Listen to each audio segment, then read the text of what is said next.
Hello, it's your girl Mary Kay. Welcome to my channel. Welcome or welcome back.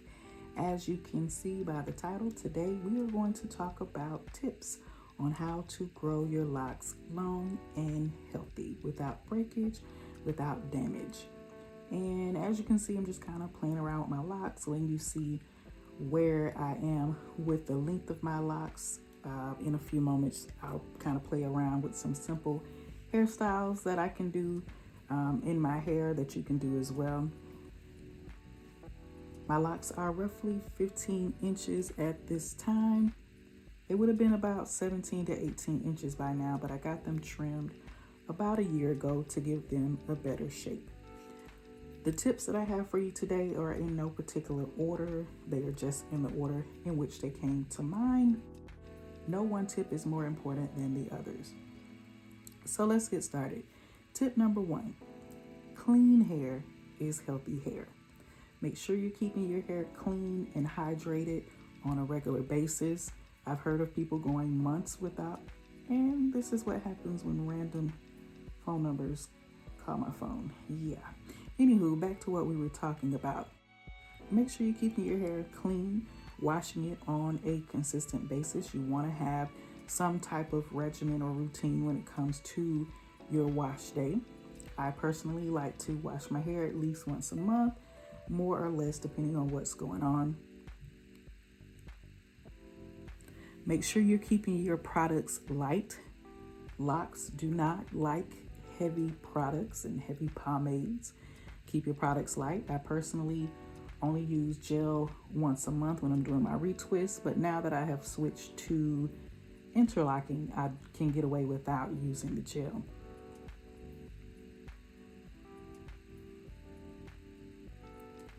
When you're trying different products, especially early in your process, you're going to try different products and figure out what your hair likes. Make sure you're paying attention to how your hair and your scalp reacts to certain products. I know around my 5 or 6 month mark, I had a lot of itching, and what was going on is I was oiling my hair a little too much, oiling my scalp too much. And my locks were super heavy because I was putting too much oil in them. Okay, so my hair likes oil, my scalp likes oil, but it has to be very light. I can't do too much. So make sure you're paying attention to how your hair responds to products. If you're like me, you like a little bit of conditioner. The lock community kind of goes back and forth with whether or not they want to use conditioner. Do what's best for your hair. I personally have only not used conditioner once in my lock process, and yeah, my hair did not like it at all. So I'm personally have to use a little bit of conditioner, otherwise my hair is yeah, no, it's a no. Okay, I use my conditioner. Make sure you're feeding your scalp and keeping your scalp clean. Feeding your scalp can mean many things depending on your hair. My hair personally likes a little bit of rose water and essential oils and a light coat of oil from time to time, but nothing too heavy. This goes back to keeping your products light. Next, make sure you're keeping your nails clean and manicured.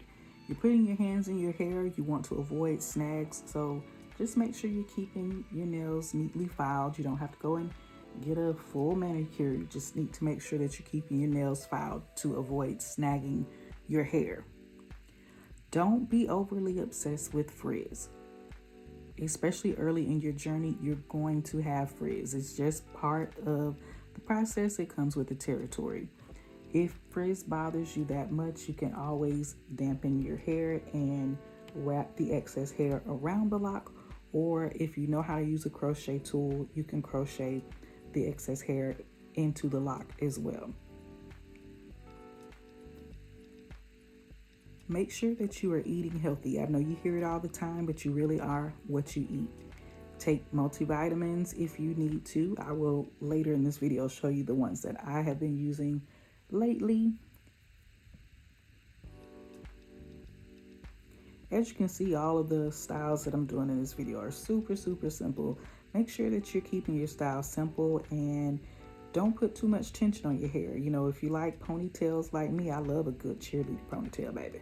But you know, you can't do that every day. And yeah, you don't want it to be too tight. You don't want to be pulling on your edges, do you? You know, we like having edges around here. You feel me?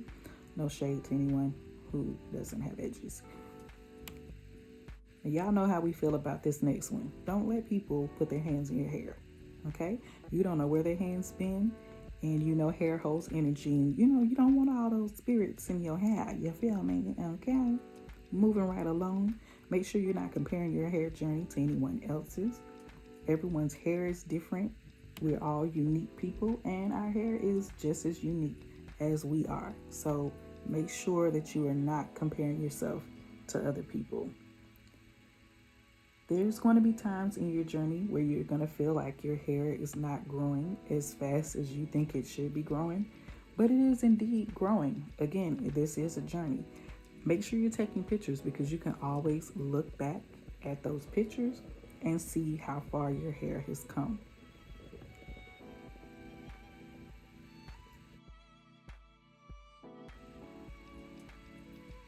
If you have a soft hair texture, you may want to consider interlocking. I personally got tired of having a baby afro 2 weeks after a retwist, so about 6 months ago, I switched to interlocking. Because baby, one strong rain and you know, forgetting your umbrella, it's over. It's a wrap, okay? So we're gonna add the umbrella as a tip as well. When you're out and about, make sure that you are keeping an umbrella on you because yeah, we don't want baby afro 2 weeks after a retwist. Yeah, no, we don't want that. Here are the vitamins that I told you I take. As you can see, I need to re-up on my multivitamin. But those are the vitamins I've been taking recently for my hair, skin, and nails. This is the edge control that I use. I've tried many different edge controls and others work as well, but that's just the one that I'm using right now. And last but not least, make sure you are covering your hair often, whether it be during sleeping, cleaning, cooking, working out.